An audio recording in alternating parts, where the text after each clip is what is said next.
Okay, we have breaking news. The White House is now turning to the Supreme Court to get a sign-off, approval of enforcement of the Biden vaccine mandate for hospital workers who work at hospitals that get Medicare and Medicaid funding. Let's welcome to the show Congresswoman Mariannette Miller-Meeks. Your reaction to that? Now they're playing hardball. They're going right to the Supreme Court on this. What do you say?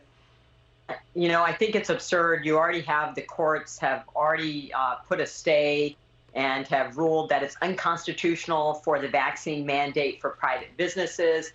And, you know, we already know that there's a labor shortage, there's a supply chain shortage, and now you're going to have workers who are forced to leave their jobs because of the vaccine mandate. So, and you're correct, for healthcare providers, it's under CMS, and for the private businesses, it was under OSHA.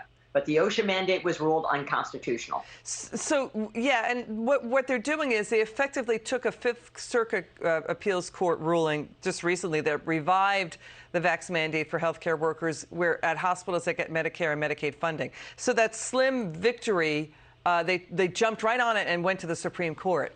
So this shows how aggressive the White House is going to be on the Biden vaccine mandate. When healthcare workers are getting fired, there's labor shortages for frontline workers on this. I mean, how do you think this is going to play out with the voter?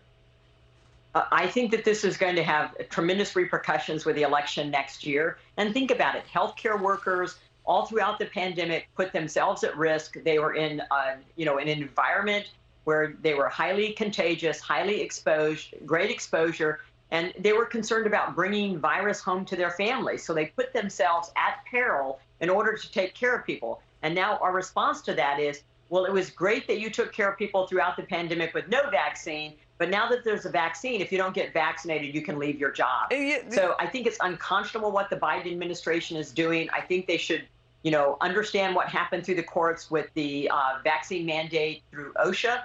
And I think this is going to be the same thing, that this vaccine mandate will be ruled unconstitutional even through CMS. The thing is, the vaccine does work in stopping severe disease. Vaccinations are successful. They're a good thing. They work.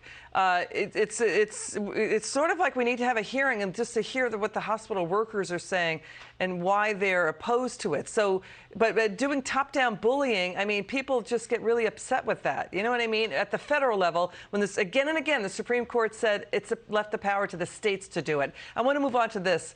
American Airlines and Southwest CEOs questioned the need for masks on airplanes. They say you don't need to wear them. We have HEPA filters that are very powerful to just to limit the exposure to COVID. Let's listen to the soundbite. Watch. The statistics I recall is 99.97% of airborne pathogens are captured by the HEPA filtering system, and it's turned over every 2 or 3 minutes. Yeah, I think the case is very strong that masks don't add much, if anything, in the air cabin environment. It's very safe and very high quality compared to any other indoor setting. But instead of listening to him, right, instead of hearing out the facts, they're getting blowback on that. Your response?